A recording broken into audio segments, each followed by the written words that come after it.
महाराष्ट्राच्या राजकारणातले एक आधारस्तंभ समाजसूर्य रासू तथा दादासाहेब गवई यांच्या स्मारकाचं आज लोकार्पण झालेलं आहे। या प्रसंगी उपस्थित सर्वोच्च न्यायालयाचे मुख्य न्यायाधीश आदरणीय भूषण गवई साहेब, राज्याचे लोकप्रिय मुख्यमंत्री देवेंद्र फडणवीस जी, आमचे उपमुख्यमंत्री अजितदादा पवार जी, महसूल मंत्री आणि पालकमंत्री चंद्रशेखर बावनकुळे जी, मातोश्री कमलताई गवई आपले आईसाहेब, राज्यमंत्री पंकज भोयर, राज्यमंत्री आशिष जयस्वाल, सर्व खासदार आमदार आणि उपस्थित सर्व मान्यवर, राजेंद्रजी देखील आहेत, उच्च न्यायालयाचे देखील या उपस्थित आहेत आणि सर्व दादासाहेबांवर प्रेम करणारे बांधव भगिनी आणि पत्रकार मित्रांनो, आज दादासाहेबांचा स्मृती दिन आहे आणि या स्मृती दिनानिमित्त मी त्यांना वंदन करतो, विनम्र अभिवादन करतो। दादासाहेब आज देहानं आपल्यात नसले तरी त्यांचे संस्कार, त्यांचा वारसा, त्यांनी दिलेल्या शिकवणीच्या रूपात ते आपल्यामध्येच आहेत आणि म्हणून अनेक आठवणी त्यांच्या या ठिकाणी अनेक लोक आपल्या मनोगतातून व्यक्त करू शकतात। दादासाहेबांकडे वक्तृत्व होतं आणि त्यांनी कर्तृत्व आणि नेतृत्व सिद्ध केलं। राजकारणातील सज्जन शक्तीच्या पाठीशी ते नेहमी उभे राहत असत।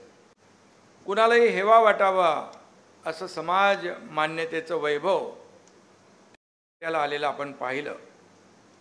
आज दादासाहेबांचं अत्यंत सुंदर असं स्मारक इथं उभं राहत आहे आणि 2018 साली मुख्यमंत्री देवेंद्रजी होते, त्यांच्या काळात भूमिपूजन झालं आणि आता त्यांच्याच मुख्यमंत्री काळामध्ये त्याचं लोकार्पण होतं आहे आणि भूषण गवई साहेब देखील या ठिकाणी उपस्थित आहेत।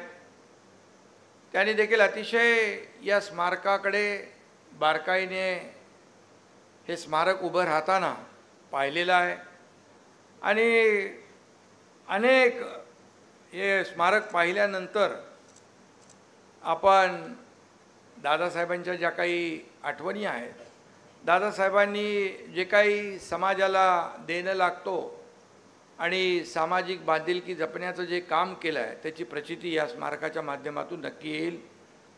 समतेच्या तत्वावर आधारित लोकशाही म्हणजे काय हे दादासाहेबांनी आपल्या प्रदीर्घ राजकीय कारकिर्दीमध्ये दाखवून दिलं, कारण त्यांचं बाळकडूच मुळी साक्षात महामानव भारतरत्न डॉक्टर बाबासाहेब आंबेडकरांकडून मिळालं होतं। महामानवाचा हा पट्टशिष्य प्रखर सूर्यासारखा तळपला, त्यांचं रुबाबदार व्यक्तिमत्वही आपण पाहिलं आणि त्यांच्या स्मारकाच्या रूपानं हे एक लोकशाहीचं मंदिर उभं राहिलं आहे असं म्हटलं तर वावगं ठरणार नाही आणि या ऐतिहासिक संसद, प्रशासन, न्यायपालिका आणि माध्यमं असे लोकशाहीचे चारही स्तंभ, आधारस्तंभ आज या ठिकाणी आहेत। योगायोग नाही, कारण त्यांचं कर्तृत्वच एवढं महान होतं, त्यामुळे हे सगळे लोकशाहीचे चारही आधारस्तंभ एकत्र आलेले आहेत। दादासाहेबांना मानवंदना देण्यास संपूर्ण लोकशाही उतरली आहे असं म्हटलं तर वावगं ठरणार नाही आणि हा एखाद्या व्यक्तीच्या स्मारकाचा उद्घाटन सोहळा नाही तर खऱ्या अर्थाने आंबेडकरी विचारांसाठी केलेल्या संघर्ष आणि सेवेच्या स्मारकाचं हे उद्घाटन आहे असं म्हटलं तर वावगं ठरणार नाही आणि म्हणून इवलेसे रोप लाविले द्वारी तयाचा वेलू गेला गगनावरी असं ज्ञानेश्वर माऊलींनी म्हटलंय. दादासाहेबांनी लावलेलं इवलसं रोप आज सरन्यायाधीश गवई साहेबांच्या रूपानं वटवृक्षात रूपांतरित झालेलं आपण पाहतोय. आणि ही प्रेरणा ऊर्जा दादासाहेबांमुळे या ठिकाणी आली.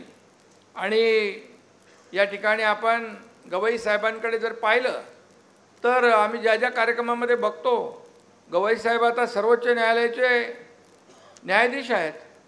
आणि यामध्ये कधी काळी कोणी कुठं काम केलेलं सोबत किंवा अतिशय म्हणजे मोठ्या माणसांना तर आपण सगळे ओळखतो, परंतु अगदी शिपायापर्यंत ओळखणारे आणि त्यांच्या नावाने हाक मारणारे गवई साहेब माझ्या आयुष्यामध्ये मी पहिलं व्यक्तिमत्व पाहिलं की एवढ्या मोठ्या पदावर जाऊन देखील अतिशय नम्रता, विनयशीलता, शालीनता. खरं म्हणजे ह्या दादासाहेबांचीच ही कृपा आणि प्रेरणा आहे. आणि म्हणून संविधानाचे शिल्पकार डॉक्टर बाबासाहेब आंबेडकरांच्या पट्टशिष्याच्या स्मारकाच्या उद्घाटनाला त्यांचे सुपुत्र गवई साहेब इथं स्वतः उपस्थित आहेत. आज या ठिकाणी मातोश्री देखील उपस्थित आहेत. मातोश्रींची ओळख फक्त दादासाहेबांची पत्नी इतकी मर्यादित नाही, कारण रिपब्लिकन चळवळ मोठी करण्यात त्यांनी गवई साहेबांच्या खांद्याला खांदा लावून काम केलं. आणि त्यामुळेच गवई साहेब समाजाला न्याय देऊ शकले. दादासाहेबांप्रमाणे त्याही अतिशय संवेदनशील आणि लोकांसाठी धावून जाणाऱ्या मातोश्री आहेत. मी त्यांनाही वंदन करतो आणि मनापासून त्यांनाही धन्यवाद देतो. इथे प्रवेश करता एक अंगामध्ये एक प्रकारची येताना प्रत्येकाला ऊर्जा जाणवली, आम्हाला जाणवली. एखाद्या वास्तूत पॉझिटिव्ह वाईब्स किंवा शक्तिशाली लहरी असतात तशा या ठिकाणी प्रत्येकाला जाणवतीलच. या ठिकाणी येणाऱ्या प्रत्येकाला तो अनुभव आल्याशिवाय राहणार नाही याची खात्री मला आहे. दादासाहेबांकडे केवळ विचारच नव्हता तर सौंदर्य दृष्टी होती. ते कायम टापटीपपणे राहायचे, नीटनेटके राहायचे. आणि म्हणून या स्मारकाचं सौंदर्य देखील दादासाहेबांच्या दृष्टीलाही साजेसं असंच झालेलं आहे. आणि म्हणून ज्यांनी ज्यांनी याच्यामध्ये काम केलं आहे त्यांचं अभिनंदन केलं पाहिजे. या पुढचे टप्पे देखील होत राहतील आणि तिथून देखील सर्वसामान्य लोकांना प्रेरणा मिळेल. इथं अतिशय सुंदर असं म्युझियम आणि अत्याधुनिक ऑडिटोरियम देखील आम्ही पाहिलं.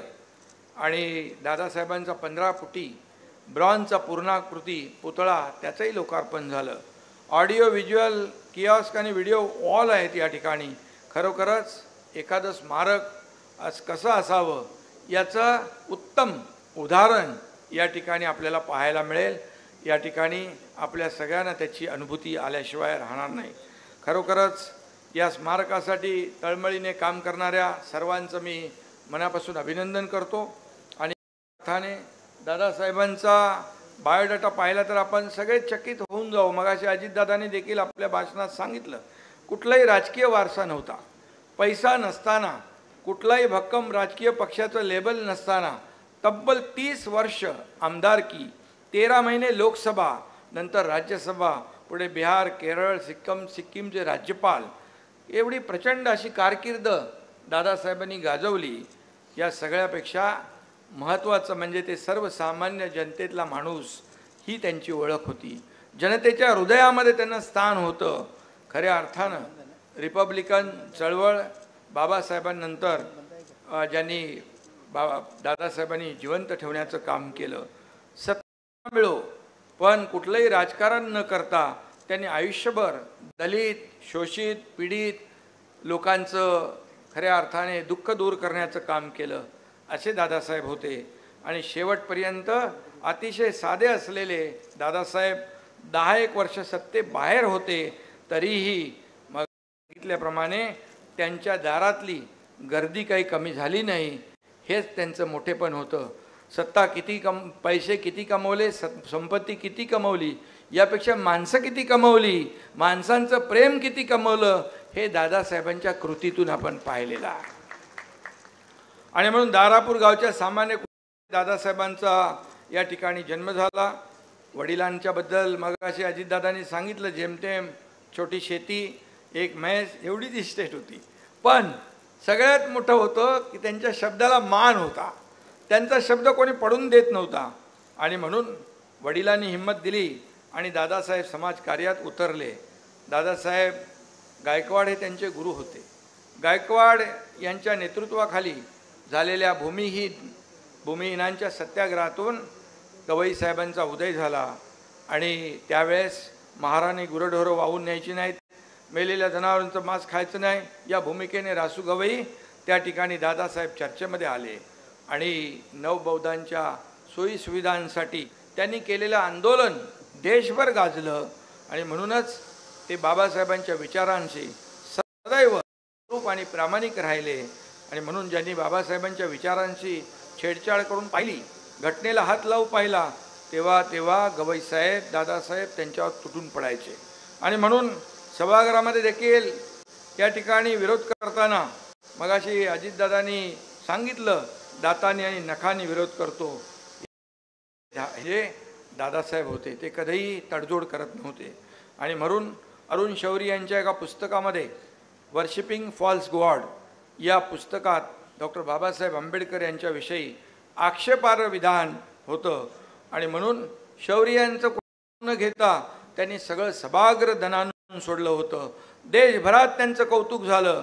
सखोल अभ्यास करून निर्भीडपणे विचार मांडणारे खासदार अशी त्यांची छाप त्यांनी पाडली, हे दादासाहेब होते।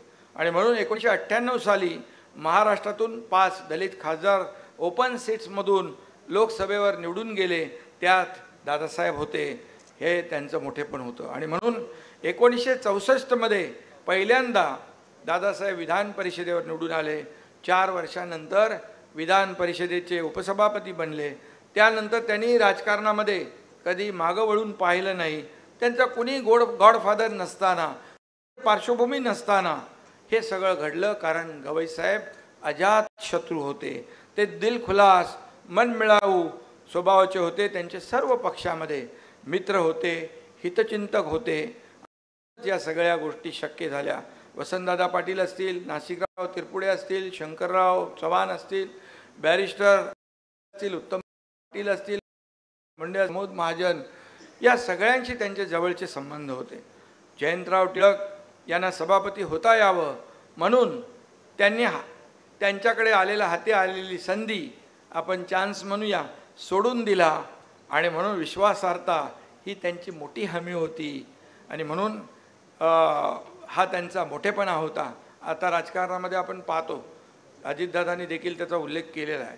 एकदा परदेश दौऱ्यावर अटल बिहारी वाजपेयी होती, तेव्हा दादासाहेब त्यांच्या अंगावर टाकण्याचं जे केलं, ते देखील एक मनाचा मोठेपणा कसा असतो आणि दुसऱ्याचं दूर करण्यासाठी काय करावं, याच्यातून दादासाहेबांच्या कृतीतून प्रचिती येते। आणि म्हणून पानाचं डब्याचं तर अजितदादांनी सांगितलेलं आहे, ते सगळ्यांना माहीत आहे। आणि म्हणून ते जे करायचं ते अगदी मन मोकळेपणाने करायचे।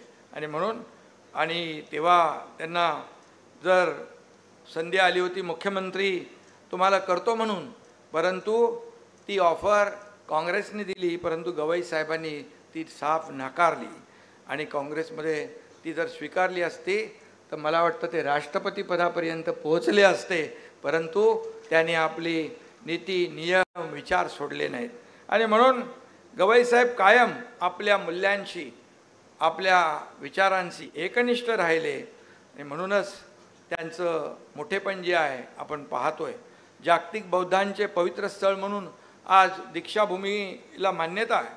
गायकवाड साहेबांनंतर दादासाहेबांकडे या समितीचं नेतृत्व आलं।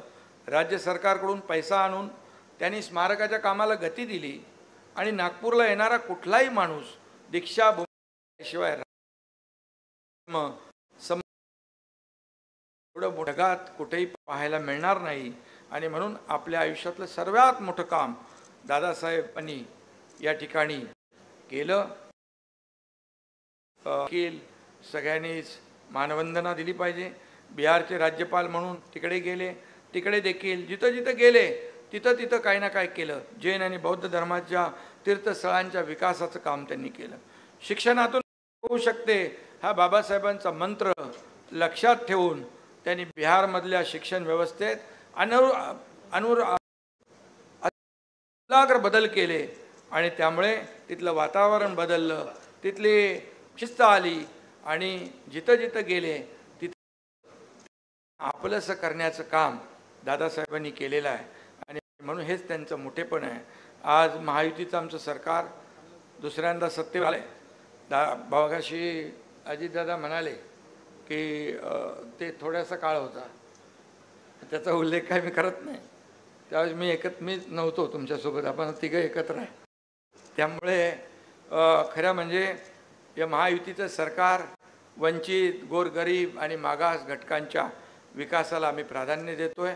मी जेव्हा मुख्यमंत्री होतो म्हणून काम केलं, देवेंद्रजी आता आहेत, आम्ही टीम म्हणून काम करतोय आणि ज्यांनी ज्यांनी समाजासाठी केलंय, योगदान दिलंय, सर्वसामान्य माणसाच्या आयुष्यात बदल घडवण्याचं काम केलंय, अशा सर्वांचं या ठिकाणी विस्मरण होणार नाही असे या प्रसंगी सांगू इच्छितो। खऱ्या अर्थाने सामाजिक न्यायाच्या अनेक योजना आम्ही 3 वर्षामध्ये सुरू केल्या। त्या पुढे सत्ता क्षणभंगूर असते पण सेवा कायम असते, हा दादासाहेबांनी दिलेला आमच्या प्रत्येकाच्या मनामध्ये घट्ट रुजलेला आहे। आज इथे उद्घाटन झालेल्या स्मारकाचा जो पाया आहे तो दगड विटांनी सिमेंटने बांधलेला नाही, मानवतेच्या मजबूत विचारांनी या पायाची जडणघडण झालेली आहे आणि म्हणूनच संविधानावर श्रद्धा ठेवून समाजाचं हित सांभाळणं ही आपल्या प्रत्येकाची जबाबदारी आहे। दादासाहेबांना खरी श्रद्धांजली ठरेल। दादासाहेबांच्या पुण्य स्मृतींना मी पुन्हा एकदा वंदन करतो, विनम्र अभिवादन करतो। धन्यवाद। जय हिंद, जय महाराष्ट्र।